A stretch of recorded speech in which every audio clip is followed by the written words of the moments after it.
Mas tumibay pa ang ugnayan ng Pilipinas at Sri Lanka sa pagbisita sa bansa ni Sri Lankan President Maithripala Sirisena. Sa katunayan ay 5 kasunduan ang pinagtibay sa naging bilateral meeting ni Pangulong Rodrigo Duterte at President Sirisena. Ang sentro ng balitang yan mula kay Daniel Banalastas. Mainit na sinalubong ni Pangulong Rodrigo Duterte sa Malacanang si Sri Lankan President Maithripala Sirisena na nasa bansa para sa 5 araw na state visit. Kabilang sa mga naging highlight ng pagbisita ni Sirisena ay ang kanyang bilateral meeting kay Pangulong Duterte, kung saan nilagdaan ang 5 Memorandum of Understanding sa pagitan ng Pilipinas at Sri Lanka. Kabilang narito ang military education na layong palakasin ang hukbong sandatahan ng dalawang bansa sa pamamagitan ng pagtutulungan pagdating sa military training.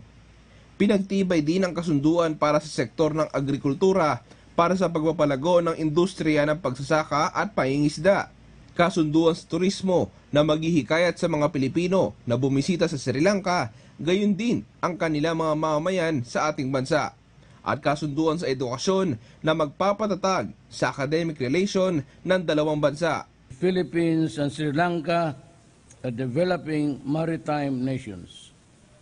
We face common challenges, we have shared interests, and we are united by our desire to provide greater peace, progress, and prosperity for our peoples.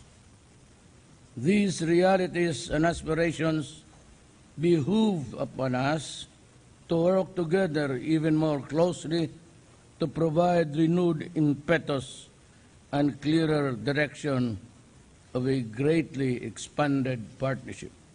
Dutas just mentioned, we had very productive discussion this afternoon on priority areas such as defense and security, trade and investment, agriculture, education and higher education, labor, tourism, cultural cooperation, maritime, humanitarian assistance and disaster relief, among others. We both are pleased on the outcome of our discussion.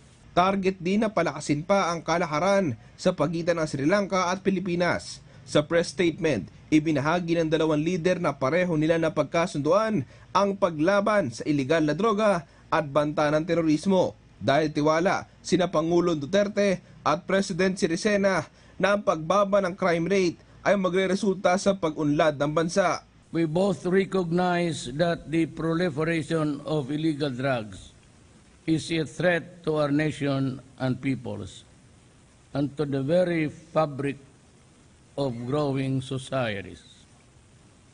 We acknowledge that poverty reduction and long-term sustainable development are cornerstones of our efforts to improve the lives of our people. Umaasa ang dalawang leader na ang mga kasunduan na ito ay maisa sa katuparan. Inimbitahan din ni President Sirisena si Pangulong Duterte na bumisita sa Sri Lanka para personal na makita ang katuparan ng mga napagtibay na kasunduan ng dalawang bansa. President Duterte, your visit to Sri Lanka will provide an opportunity to evaluate the progress of the initiatives which we have discussed during my visit. I look forward to welcome you and Madam Duterte. We will carry forward our discussion and consider further steps to manifest thoughts into deeds. Bago magtungo sa Malacanang, nag-alay din ng mga bulaklak si President Sirisena sa Rizal Monument sa Luneta, Maynila. Samantala nagkaroon rin ng tradisyonal na toast ang dalawang leader bilang simbolo ng matibay na pagkakaibigan ng dalawang bansa. Daniel Banalastas para sa Bayan.